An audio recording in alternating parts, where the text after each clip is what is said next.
Hello students, আমি operating system ক্লাসে আপনাদের সঙ্গে বরাবরের মতো আছি ঐশ্বর্য পান্ডে।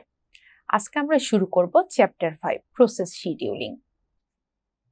আজকের ক্লাসে আমরা আলোচনা করব রাউন্ড রবিন শিডিউলিং অ্যালগোরিদম নিয়ে। রাউন্ড রবিন শিডিউলিং অ্যালগোরিদমটি হচ্ছে প্রিমটিভ অ্যালগোরিদম। আমরা জানি শিডিউলিং অ্যালগোরিদম দুই ধরনের হয়ে থাকে, একটি হচ্ছে প্রিমটিভ এবং অপরটি হচ্ছে নন প্রিমটিভ। তো আমরা কি বললাম যে রাউন্ড রবিন শিডিউলিং অ্যালগোরিদমটি হচ্ছে প্রিমটিভ অ্যালগোরিদম। কেন প্রিমটিভ বলছি? প্রিমটিভ অ্যালগোরিদম হচ্ছে এমন এক ধরনের অ্যালগোরিদম যেখানে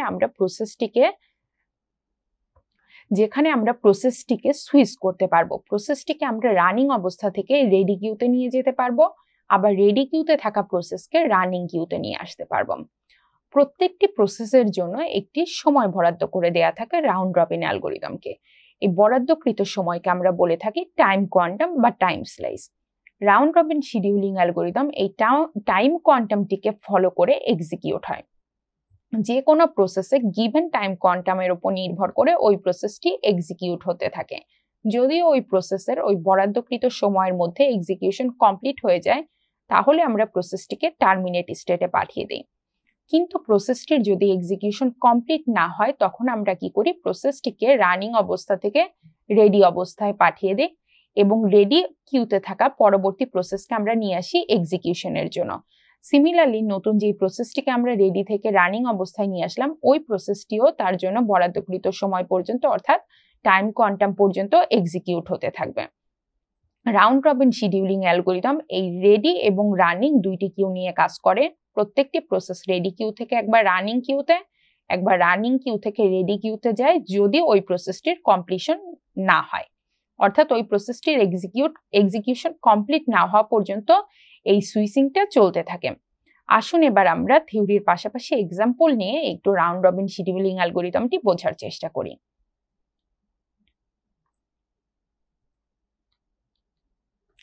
এখানে আমাদের 5টি প্রসেস দেয়া আছে এবং 5টি প্রসেসের সিপিইউ বাস টাইম দেয়া আছে। আমরা round robin scheduling algorithm use করে এভারেজ ওয়েটিং টাইম বের করব। 5টি প্রসেস যথাক্রমে P1, অ্যারাইভাল টাইম হচ্ছে 0 এবং বাস টাইম হচ্ছে 5। প্রসেস P2, অ্যারাইভাল টাইম হচ্ছে 1 এবং বাস টাইম হচ্ছে 3। প্রসেস P3, অ্যারাইভাল টাইম হচ্ছে 2, বাস টাইম হচ্ছে 1। প্রসেস P4, তার অ্যারাইভাল টাইম 3 এবং বাস টাইম হচ্ছে 2। প্রসেস P5, অ্যারাইভাল টাইম 4 এবং বাস টাইম হচ্ছে 3। অর্থাৎ আমাদের round robin scheduling algorithm use করে এভারেজ ওয়েটিং টাইম বের করতে হবে। এই ক্ষেত্রে আমাদের গিভেন টাইম কোয়ান্টাম হচ্ছে 2 ইউনিট। কেননা প্রসেস P2 এবং প্রসেস P3 যথাক্রমে তাদের এক্সিকিউশন টাইম ছিল 1 এবং 2। প্রসেস P2 এবং প্রসেস P3 তাদের অ্যারাইভাল টাইম ছিল 1 এবং 2। সো এই 2 মিলিসেকেন্ডের মধ্যে প্রসেস P1 যখন এক্সিকিউট হচ্ছে, ততক্ষণে আমাদের প্রসেস P2 এবং প্রসেস P3 তারা রেডি কিউতে অ্যারাইভ করেছে।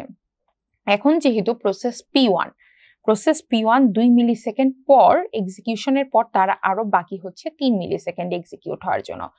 তাহলে এখন আমি প্রসেস P1 কে কি করব? প্রসেস P1 কে এগেইন রেডি কিউতে ব্যাক করাবো, কেননা তার আরো এক্সিকিউট হতে সময় বাকি। এখন রেডি কিউতে আমাদের প্রথমেই কোন প্রসেসটি রয়েছে? প্রসেস P2 রয়েছে। তাহলে রেডি কিউ থেকে আমরা প্রসেস P2 কে পিক করব। রেডি কিউ থেকে প্রসেস P2 কে পিক করলে প্রসেসটি এক্সিকিউট হবে কতক্ষণ?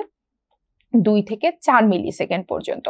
এই 2 থেকে 4 মিলিসেকেন্ডের মধ্যে আমরা দেখতে পাচ্ছি প্রসেস P3 আমাদের হচ্ছে অলরেডি কোথায় আছে? রেডি কিউতে আছে। এখন 4 মিলিসেকেন্ডের মধ্যে আমাদের নতুন আরো একটি প্রসেস চলে এসেছে, যেই প্রসেসটি রেডি কিউতে থাকবে। প্রসেসটি হচ্ছে P4।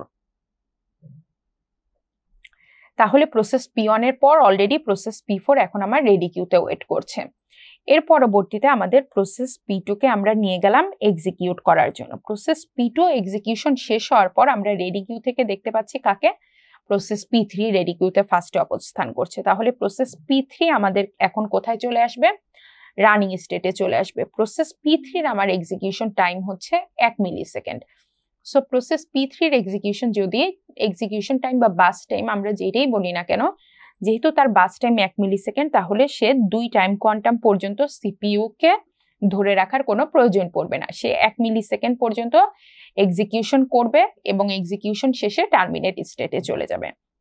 তাহলে এখন 5 মিলি সেকেন্ডে আমার প্রসেস P1 অ্যারাইভ করবে রেডি কিউতে।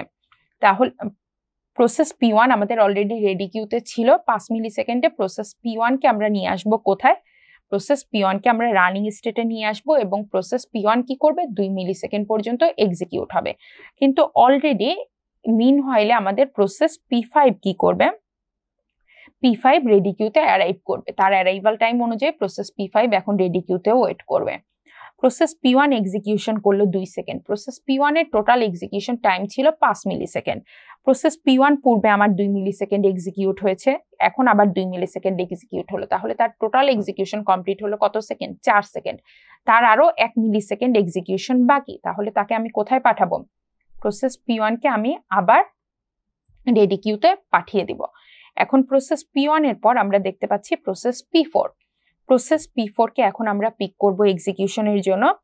প্রসেস P4 কে যদি এখন আমরা নিয়ে আসি তাহলে প্রসেস P4 2 মিলি সেকেন্ড পর্যন্ত এক্সিকিউট হবে, 7 মিলি সেকেন্ড থেকে 9 মিলি সেকেন্ড পর্যন্ত। এর পরবর্তীতে প্রসেস P4 এর পর আমরা রেডি কিউ থেকে প্রসেস P5 কে নিয়ে আসব। প্রসেস P5 কতক্ষণ এক্সিকিউট হবে? 9 থেকে 11 মিলি সেকেন্ড পর্যন্ত, কেননা প্রত্যেকটি প্রসেসেরই এক্সিকিউশন টাইম হচ্ছে 2 মিলি সেকেন্ড করে, অর্থাৎ গিভেন টাইম কোয়ান্টাম ছিল 2 ইউনিট। কিন্তু আমরা একটা জিনিস খেয়াল করে দেখছি, আমরা প্রত্যেকটি প্রসেসকে যে এক্সিকিউশনের জন্য নিয়ে আসছি আমরা একটা অর্ডার ফলো করছি। কিউতে যেই প্রসেসটি সবার আগে আমরা রেখেছি ওই প্রসেসটি সবার আগে এক্সিকিউট হওয়ার জন্য আসছে, এবং প্রত্যেকটি প্রসেস এক্সিকিউশন যখন কমপ্লিট হচ্ছে না তার গিভেন টাইম কোয়ান্টাম শেষ হওয়ার পর তাকে আমরা আবার রেডি কিউতে পাঠিয়ে দিচ্ছি। তাহলে এখন আমাদের এক্সিকিউশন হলো process P5। Process P5 execution শেষে আমরা দেখতে পাচ্ছি প্রসেস P5 এখানে আমাদের 2 মিলি সেকেন্ড এক্সিকিউট হলো, কিন্তু প্রসেস P5 এর আমাদের গিভেন বাস টাইম ছিল 3। তাহলে প্রসেস P5 এর আরো 1 মিলি সেকেন্ড এক্সিকিউশন হওয়া বাকি। তাহলে 3 - 2 কত হবে? 1। 1 মিলি সেকেন্ড বাকি দেখে P1 এর পর আমরা প্রসেস P5 কে আবার কোথায় পাঠিয়ে দিব? P5 আবার রেডি কিউতে অবস্থান করবে। তাহলে প্রসেস P5 এর পর এখন আমরা কোন প্রসেসটিকে নিয়ে আসব? প্রসেস P2 কে নিয়ে আসব, কেননা প্রসেস P2 এরও এক্সিকিউশন বাকি ছিল। এরপরে যথাক্রমে প্রসেস P1 এবং প্রসেস P5 এক্সিকিউট হবে। এখন আমরা প্রসেসগুলির টার্ন অ্যারাউন্ড টাইম এবং ওয়েটিং টাইম এর দিকে লক্ষ্য করব। টার্ন অ্যারাউন্ড টাইমের ক্ষেত্রে আমরা দেখতে পাচ্ছি প্রথমেই প্রসেস P1। প্রসেস P1 আমাদের কমপ্লিট হয়েছে কত সেকেন্ডে? 13 মিলি সেকেন্ডে, এবং প্রসেস P1 এর অ্যারাইভাল টাইম ছিল কত? 0। তাহলে 13 - 0 তার টার্ন অ্যারাউন্ড টাইম হবে 13। প্রসেস P2 কোথায় কমপ্লিশন হয়েছে? 12 মিলি সেকেন্ডে। 12 - 1 তার অ্যারাইভাল টাইম হচ্ছে 11। সিমিলারলি প্রসেস P3 আমাদের 5 মিলি সেকেন্ডে কমপ্লিট হয়েছে। দেন 5 - 2 তার অ্যারাইভাল টাইম ছিল 2। 2 কে মাইনাস করলে আমরা টার্ন অ্যারাউন্ড টাইম পাচ্ছি 3। প্রসেস P4 কমপ্লিট হয়েছে 9। তাহলে 9 এবং তার অ্যারাইভাল টাইম 3, দুটোকে মাইনাস করলে আমরা টার্ন অ্যারাউন্ড টাইম পাচ্ছি 6। এবং প্রসেস P5 আমাদের এক্সিকিউশন কমপ্লিট হয়েছে কোথায়? 14 এ। তাহলে 14 থেকে আমরা অ্যারাইভাল টাইম 4 কে মাইনাস করলে পাচ্ছি 10। এই হচ্ছে আমাদের টার্ন অ্যারাউন্ড টাইম। এখন ওয়েটিং টাইম কিভাবে পাবো? ওয়েটিং টাইম হচ্ছে এই টার্ন অ্যারাউন্ড টাইম থেকে আমরা বাস টাইমকে মাইনাস করলে ওয়েটিং টাইম পেয়ে যাব। 13 মাইনাস বাস টাইম কত? 5, 18। দেন 11 মাইনাস বাস টাইম ছিল প্রসেস P2 এর, এই মাইনাস করলে হচ্ছে 8 পাচ্ছি। এর পরবর্তীতে টার্ন অ্যারাউন্ড টাইম 3 থেকে আমরা 1 কে মাইনাস করে 2 পাচ্ছি। প্রসেস P4 তার হচ্ছে বাস টাইম ছিল 2, 6 - 2 4। প্রসেস P5 এর আমাদের টার্ন অ্যারাউন্ড টাইম এসেছে 10 এবং তার বাস টাইম হচ্ছে 3। 10 - 3 হচ্ছে 7। এখান থেকে এখন আমরা দেখতে পারবো average turn around time 13 plus 11, দেন হচ্ছে 3, দেন কত? 6 এবং লাস্টলি হচ্ছে 10। এই পাঁচটিকে আমরা যোগ করলে পাচ্ছি 5। এই পাঁচটিকে আমরা যোগ করে 5 দ্বারা ভাগ করব। যোগফল আসবে 43 এবং 5 দ্বারা ভাগ করলে আমরা পাচ্ছি 8.6। সিমিলারলি অ্যাভারেজ ওয়েটিং টাইম, এই পাঁচটির ওয়েটিং টাইমকে আমরা 5 দ্বারা ভাগ করে পাচ্ছি 5.8 ইউনিট।